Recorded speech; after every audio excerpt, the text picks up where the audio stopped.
remember the exact feeling of that moment. My hands shaking as I opened the sleek black folder Trent Wallace slid across his mahogany desk. The afternoon sunlight filtered through floor-to-ceiling windows, casting long shadows across the executive suite. I'd been summoned early before the morning rush. Trent had said it was good news. Inside the folder wasn't a promotion letter. It was a termination notice. My chest tightened. The words blurred. Effective immediately. Position eliminated. Security will escort you from the building. I looked up at Trent, expecting an explanation, an apology, something. Instead he was smiling. Not a nervous smile. Satisfied one. Like he was savoring this moment. "You've been a great team member, Lauren," he said smoothly, leaning back in his chair. "But we're restructuring. You understand." I didn't understand. I'd worked 80-hour weeks for this man. I'd covered his mistakes, celebrated his promotions, believed his promises. The room stiffened. Other executives stood in the doorway watching. Not a single one spoke up. Not one defended me. Within minutes, security was escorting me out of the building I'd helped build. I whispered it to myself as the security guard's hand rested on my elbow, the professional touch that felt like a shove. "My name is Lauren Hale. And he thinks he won." We descended in the elevator. Nobody looked at me. By evening, I'd be the fired executive whispered about in break rooms. By tomorrow I'd be forgotten. But I wasn't going to let that happen. Weeks earlier, during the months before this betrayal, I'd noticed things. Small things. Trent's sudden mentoring sessions that went nowhere. Projects I'd completed that somehow bore his name alone. Subtle threats disguised as jokes. "You're lucky I believe in you, Lauren. Some managers would have already moved on." He'd been isolating me, setting me up. I'd recorded some of his comments in my notes, dismissed them as paranoia. But now, sitting in my car in the parking garage, the truth crystallized. This wasn't random. This was calculated. My phone buzzed. My system access had been cut 5 minutes before the ambush. He'd planned everything perfectly. Or so he thought. My apartment felt smaller that night. I moved through it like a ghost, knowing my old life was already dissolving behind me. By morning I'd need to update my resume. I'd need to start interviewing. I'd need to rebuild. But first I needed my backup files. I'd always been cautious, maybe paranoid. Every report Trent assigned me, every vendor contract, every spreadsheet with his fingerprints on it, I'd saved copies to an external drive at home. Not to betray him. I was just the type of person who kept insurance policies on everything. I opened them in my car the next morning, parked overlooking the city. Then I saw it. A payment authorization for $600,000. To a consulting firm called Nexus Strategic Group. The company name appeared in our vendor list, but I'd never heard of it. No deliverables. No invoices. Just monthly transfers. I dug deeper. The consulting firm's registered agent was listed as Tanya Voss. I ran the name through every search engine I could find. Nothing. Then I checked property records out of curiosity. Tanya Voss lived in the same downtown penthouse as Trent Wallace. She was his girlfriend. Sitting in my car for hours, I pulled every vendor report from my backup drive. My hands moved mechanically, scanning dates and numbers until they blurred together. The pattern emerged slowly, then all at once. Invoices were duplicated. The same vendor appeared under different names. Payments were authorized at impossible hours, 3 a.m., 4:30 a.m., times when nobody should be working. Entire categories of expenses had no paper trail whatsoever. Ghost vendors. That's what my mind called them. My stomach twisted as I realized something worse. The authorization signatures. They all traced back to my department. Every single one showed my approval codes. My digital signature. My login credentials used at hours I was sleeping. Someone had been stealing from the company and making it look like I was the thief. That someone was Trent. The realization hit like cold water. This wasn't just a layoff. This was insurance. If anyone ever audited the books, the evidence would point directly to me. I'd be the scapegoat. I'd be criminally liable. And by then, Trent would be untouchable, promoted higher, surrounded by allies, his story already set in stone. Felt sick. That night I couldn't sleep. I sat at my kitchen table with the backup files spread across my laptop, understanding the architecture of my own destruction. Trent had used me as his pass-through. As long as I was employed and trusted, my department was his laundry machine. My approval codes, my authority, my reputation. All of it was the cover he needed. When the money stopped flowing clean, he needed me gone. And gone with a scandal that would prevent me from ever exposing him. I opened the file labeled Approvals under Q3 and 2023 and froze. There was a document I'd never seen before. An approval for a vendor called Cascade Financial Solutions, a company that didn't exist. The digital signature was mine. The timestamp showed it was authorized from my computer at 2:47 a.m. I'd been asleep. But more than that, the signature was wrong. The loops were different. The pressure points didn't match the other signatures I'd made that day. It was a forgery. A good one, but a forgery. Someone had hacked my digital credentials or stolen my signature template and applied it to false documents. Everything Trent needed to destroy me was already in place. I spent 3 days deciding. 3 days of pacing my apartment, wondering if I was overreacting, wondering if I should just move on and let it go. Then I thought about my mother asking why I was fired. I thought about interviews where they'd Google my name and see the scandal. I thought about living with this injustice. I made the call. Evelyn Drake answered on the 4th ring. She was the internal auditor, the one person in that company who didn't bend to politics. Trent had publicly humiliated her once during a board meeting, questioned her competence, called her work pedantic. She'd never forgotten it. Ms. Drake, I said carefully. This is Lauren Hale. I know we've never spoken directly, but I think I found something. Something you need to see. There was a pause. I could hear her breathing, deciding whether to hang up.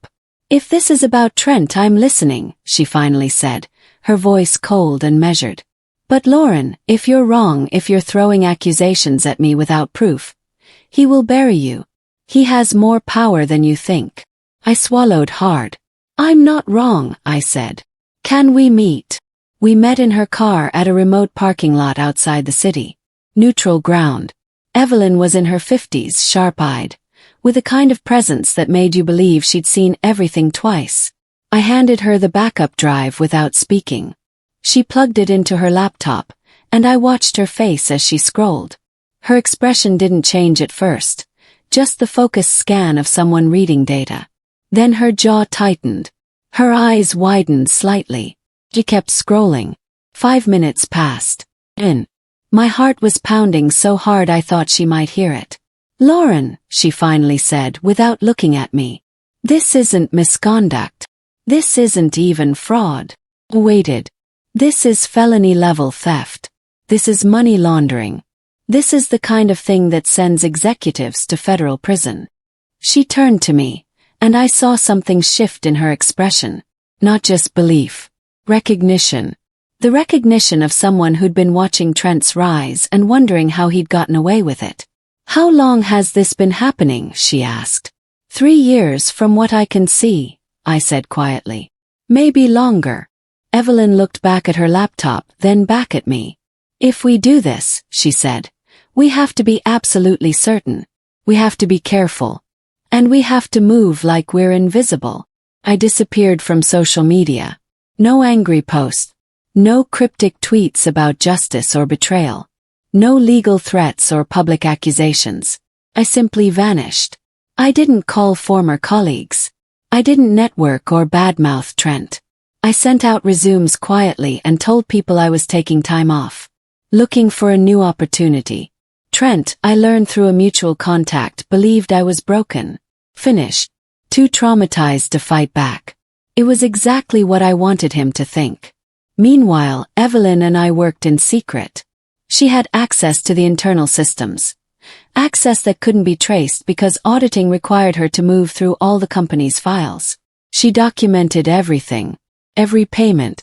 Every vendor. Every signature. We met in her car twice a week, sometimes just sitting in silence while she showed me the connections she'd found. Then came the discovery that made my blood go cold.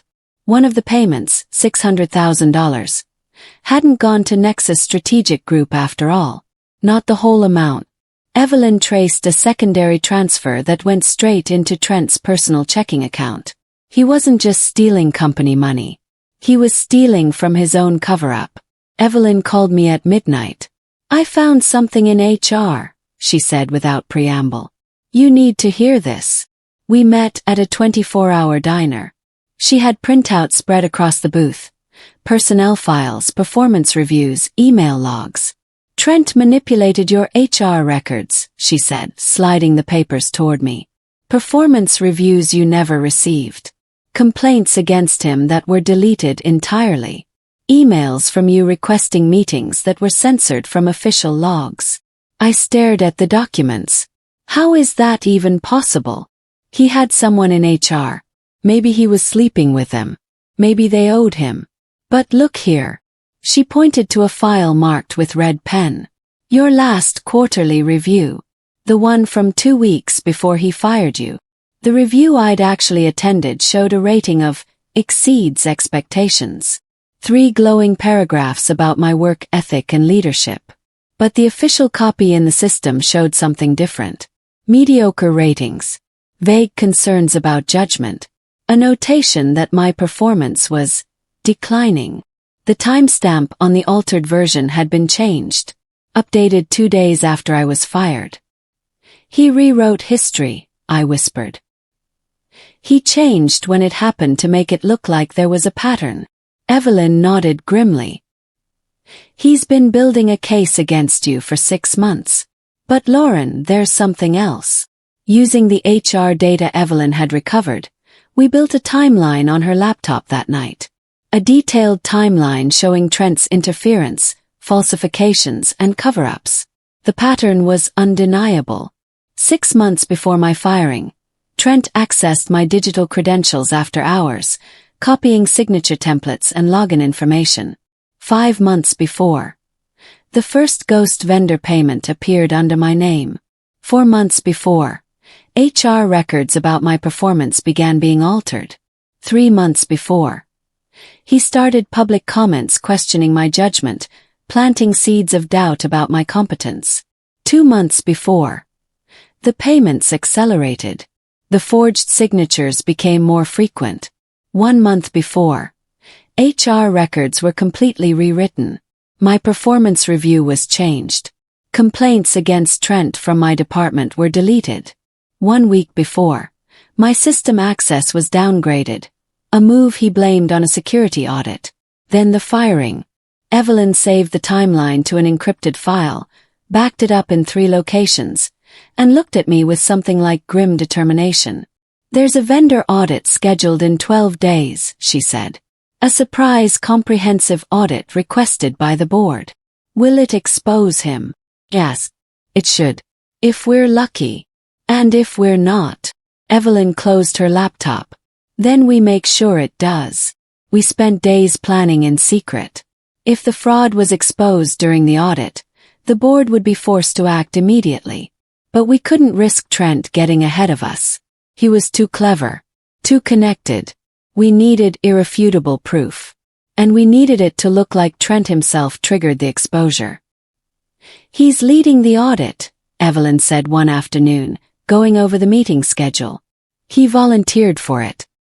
He probably thinks he can control the narrative, feed them false documents, redirect them toward someone else." "Can he?" "Yes. Not if we get to the evidence first." The problem was access. The evidence we had was damning but incomplete. We had my backup files, which only covered my department. But Evelyn suspected there was a second set of books somewhere, a hidden ledger that Trent kept off the main system. "We need access to his private shared drive," Evelyn said finally, and the words hung between us like a confession. What she was asking was dangerous. It meant going beyond gathering evidence. It meant actively breaking in. How would we even do that? I asked, though I already knew the answer. We'd need help from IT. I first noticed Caleb Ford watching us at the coffee shop near the office. He was an IT analyst, quiet, careful, the type of person who noticed things. A week later, Evelyn pulled me aside at the building's parking garage. "Caleb knows," she whispered. My stomach dropped. "Knows what?" "Everything." He overheard me asking about server logs and access timestamps. He put it together. Before I could panic, Caleb appeared from between the parked cars. He was younger than I expected, maybe early 30s, with tired eyes and the posture of someone who'd seen things he couldn't unsee. "I know what Trent did to you," he said quietly to me. "I've been watching the system logs. I've seen the after-hours access to your credentials. I've seen the timestamps that don't match. I know he's been using your access to do things." I didn't know what to say. "Tell me the truth," Caleb continued. "Are you trying to expose him?" I looked at Evelyn. She gave me a small nod. "Yes," I said. "But we need help." Caleb glanced around the parking garage, making sure we were alone. "I can get you access to his hidden drive," he said. "But I need insurance. I need protection. If this goes wrong, he'll destroy my career." He was scared. We all were. But he was willing to help anyway. That night, the three of us met at Evelyn's house, a small bungalow in a quiet neighborhood where we could talk freely. Caleb explained the insurance policy carefully. We would compile everything we found, all the evidence, all the documents, into a sealed packet. We'd store it with an attorney, with instructions that if anything happened to any of us, if we suddenly disappeared or faced legal action, the packet would automatically be delivered to the FBI. It was protection for all of us. Once we agreed, Caleb unlocked his laptop and accessed the company servers. "This is the hidden drive," he said, pulling up a directory. "Trent thinks it's encrypted. It is encrypted. But I have the master key." He navigated deeper into the system, past layers of security, past firewalls that should have stopped him.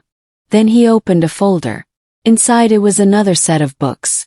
A complete second ledger that existed nowhere else in the company's official records. The ledger contained 3 years of organized theft. Ghost vendors with names so generic they disappeared into any filing system. Cascading contracts with invoices that didn't match. Inflated expenses on projects that barely existed. Kickbacks disguised as vendor fees. Payments to shell companies that funneled money directly back to Trent. And running through it all like a thread connecting everything. Falsified performance data. Trent had been manipulating reports to justify the payments. Inflating project costs. Creating fictional milestones. All to make the money disappear into legitimate-looking business operations. But it was all false. What chilled me most was realizing how deliberately he'd used my department as his laundry machine. Every false payment had been routed through my approval codes. Every ghost vendor had been assigned to my team. Every forged signature had my name on it. If anyone ever looked closely, they'd find me. I'd be the one going to prison. Caleb exported copies of everything to encrypted drives while Evelyn photographed the documents on her laptop. We were gathering the smoking gun, the kind of evidence that couldn't be disputed or explained away. Took 6 hours. By the time we finished, my hands were shaking. "This is enough," Evelyn said quietly. "This is more than enough." 3 days before the audit, Evelyn discovered something that made her voice shake over the phone. "He's preparing to shift blame onto Caleb," she said. I felt my blood go cold. "What do you mean?" "I found a file on Trent's computer. I accessed it through the remote audit portal. He's drafting a report that attributes the unauthorized payments to systematic IT failures and blames Caleb for allowing unauthorized access to critical systems." "But that's not true," I said. "I know. But Trent doesn't care about truth. He cares about survival. If he can convince the audit committee that Caleb is the problem, then everyone looks at Caleb. Everyone focuses on his security failures. And by the time the real investigation happens, Trent's already moved to another company." I understood what she was really saying. Trent was going to destroy Caleb to save himself. And after Caleb, he'd come for us. "He scheduled a sudden security purge meeting," Evelyn continued. It's happening tomorrow. He's going to recommend immediate security reviews, credential audits, and personnel changes. He's setting up the justification for firing people. We had less than 24 hours to act. Caleb was suspended the next morning. He sent me a message through an encrypted app, his words coming in short, terrified bursts. He accused me of creating a backdoor in the system, of selling access to competitors, a fraud. They're reviewing everything I've ever touched. My access is revoked. I'm under formal investigation. He's coming for you next. Can feel it. My apartment suddenly felt like a trap. If Trent was moving against Caleb, he'd move against me within days. He'd activate his contingency plan, the one I'd discovered in the server room files. He'd accuse me publicly of embezzlement. He'd use the falsified evidence he'd planted. And I'd have no defense, because my career was already destroyed. We have 48 hours, Evelyn said over the phone. Once Caleb loses his system access, he's completely cut off. We won't be able to access his credentials anymore. We need to extract everything tonight. How? Asked. The server room. During the night shift. When the cleaning crew is working and the building is dark. We moved like ghosts through the building at 2 a.m., hiding in plain sight among the cleaning crew that Evelyn had briefed beforehand. She'd been vague about the reasons, just mentioned needing temporary access to verify some files. The security guard waved us through. The server room was cold, humming with the sound of machinery and cooling systems. Caleb had left a door partially unlocked, a small rebellion against the man who was destroying him. Evelyn and I worked methodically. Every fraudulent ledger, every backup email chain, every altered review, every falsified signature, every piece of evidence that connected Trent's theft to the accounts he'd hidden. We extracted mirrored copies of everything, loading them onto encrypted drives that Evelyn had hidden in her jacket. I was so focused on the work that I almost didn't notice the footsteps. Someone was walking toward the server room. I froze, my hand still on the keyboard. Evelyn's eyes went wide. The door began to open. A junior manager from operations walked in, confused. He was probably looking for the bathroom or had gotten turned around in the building at night. But seeing us there in the server room in the middle of the night would be exactly the kind of thing that would alert Trent. I pressed myself against the wall behind the server rack, holding my breath. Evelyn moved quickly, stepping forward with her clipboard and an authoritative voice. Server maintenance, she said crisply. Scheduled system update. We're auditing the backup drives tonight. The junior manager blinked, still confused but too tired to question it. Evelyn pointed back the way he came. Restrooms are down the hall, third door on the left. He nodded, apologized for interrupting and left. I was shaking so badly I could barely hold the drive. But something else had caught my eye while I was pressed against that server rack. A folder, partially visible in the shadows of an upper shelf. The kind of folder that shouldn't be in the server room. It was labeled, contingency. I pointed to it with shaking hands. Evelyn retrieved it carefully. Inside was a draft letter, addressed to the board, with my name on it. The letter was dated 4 days before Trent fired me. 4 days before he handed me that layoff notice dressed up as a promotion gift. In it, Trent accused me of systematic embezzlement. He claimed I'd been routing company funds into personal accounts. He attached spreadsheets that matched the falsified documents he'd planted under my digital signature. He threatened to deliver the evidence to federal authorities. The letter ended with a recommendation that the company immediately terminate me and file criminal charges to protect the company's integrity. But that was just the beginning. The folder contained other documents. A draft press release that positioned Trent as the whistleblower, the brave executive who'd discovered the theft. A backup plan to shift me from victim to villain in the company's official story. He'd planned my complete destruction. My reputation, my career, my freedom. All of it had been mapped out and scheduled like a quarterly report. This is his insurance policy, Evelyn whispered, her voice tight with anger. If we move against him, he releases this. He destroys you before you can touch him. I felt something harden inside me. Not rage exactly, but a cold clarity. He'd made a mistake. He'd kept the contingency plan. He'd documented everything.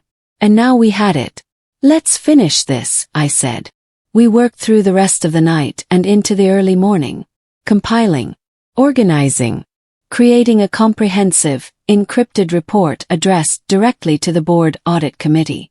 Every fraudulent payment, every ghost vendor, every forged signature, every altered HR record, every documented lie. We included screenshots of the second ledger. We included timestamps showing after-hours access from Trent's workstation. We included financial traces leading directly to his personal accounts.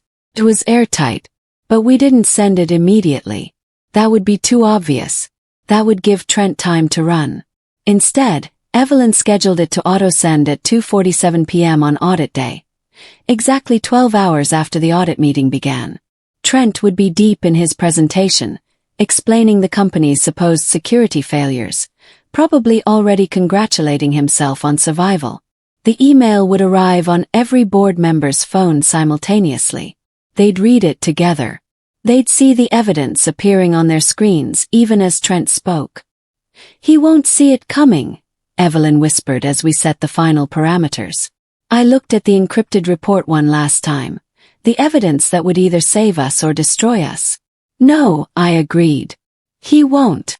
We were ready. Audit day arrived gray and cold. I walked into the building as a guest, officially invited to provide testimony about my department's operations. Nobody knew I was coming. Trent did a double take when he saw me.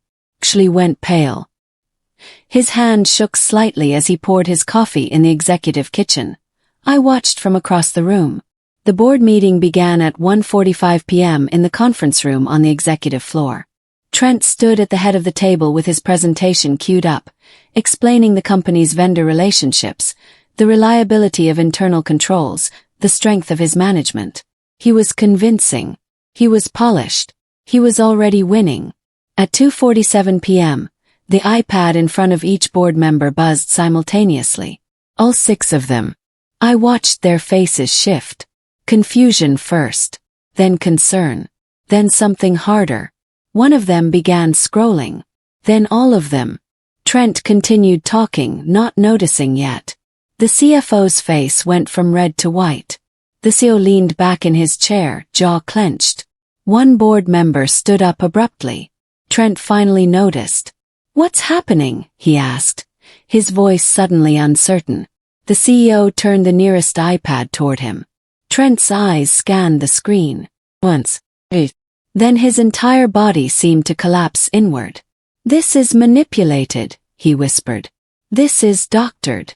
The data came directly from your login, the CFO said coldly. From your workstation. During hours when you were the only person in your office.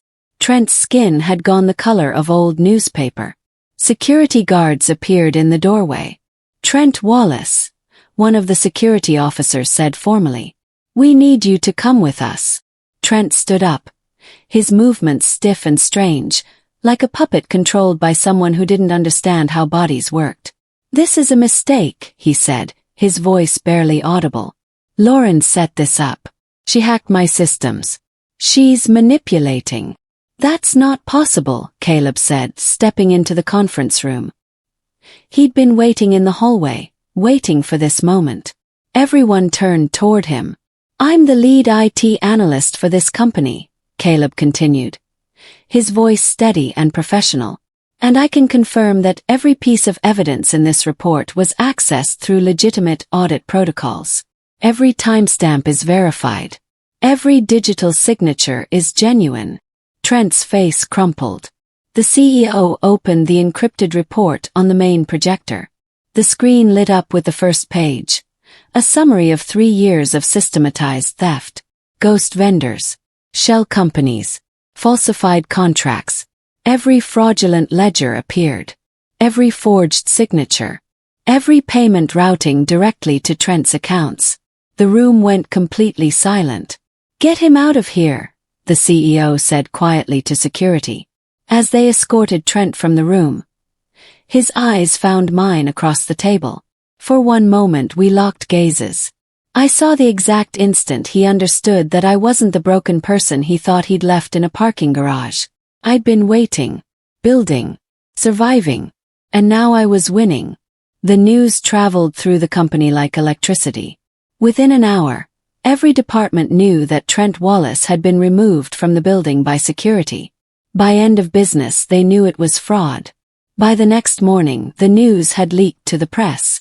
Executive charged with massive embezzlement scheme. Trent's office was scrubbed that afternoon. His files were packed. His access was revoked. The CEO held an all-hands meeting announcing that the company would be conducting a complete financial audit and that criminal charges had been filed. His girlfriend's consulting firm, Nexus Strategic Group, was already receiving visits from federal investigators. Their bank accounts were being frozen. I received a call from Evelyn at 4 p.m. "You need to come to the 12th floor," she said. "Right now." I grabbed my jacket without asking questions. The 12th floor was executive territory. I'd never been invited up there before. The board audit committee was waiting for me in a large conference room. The CEO, the CFO, 3 board members, and the company's legal counsel. "Lauren," the CEO began, standing to shake my hand. "We owe you an apology. We owe you more than an apology." What followed was a blur of words. Vindication, recognition, gratitude. They offered me full reinstatement, not to my old position, but to the role I'd been promised before everything fell apart. Director of Operations. A position that had been Trent's path to power. They offered me public recognition and a substantial settlement for lost wages and damages to my career. But more than that, they offered me what I'd actually wanted all along. The truth spoken out loud by people in power. "You exposed a dangerous criminal," the CEO said. "You risked your career and your reputation. And you did it with integrity." Evelyn was standing against the wall, a small smile on her face. Caleb had been officially cleared of all suspicion and would be receiving a promotion and a substantial raise. The 3 of us had won. As I was leaving the conference room, my phone buzzed. A final email had arrived, with Trent's name on it. The message was short, just a few lines. "You ruined me. Hope you're happy." I read it once. Let it sit for a moment. Then I deleted it without replying. That night, the company filed criminal charges against Trent Wallace. Federal prosecutors took the case immediately. His assets were frozen. His girlfriend's consulting firm was investigated for money laundering. His reputation collapsed into ash. I walked into my new office the next morning, a corner office on the executive floor with windows overlooking the city. There was a nameplate on the desk. Lauren Hale, Director of Operations. I sat down in the chair, took a steady breath, and let myself feel it. Not triumph. Something quieter than that. I'd been pushed down, framed, destroyed. But I hadn't broken. I'd observed, planned. I'd moved with integrity, even when integrity meant going into the dark and getting my hands dirty. The truth had become my loudest revenge. Trent had written his own ending the moment he decided to use me as his scapegoat. He'd planted the evidence against himself. He'd documented his own crimes in those ledgers. All I'd done was make sure the truth found the light. As I looked out at the city below, I understood something fundamental. Betrayal might wound you, but it teaches you. Shows you who you're dealing with. It forces you to either break or become stronger. I chose to become stronger. And in a world full of people willing to climb over others, that choice made all the difference.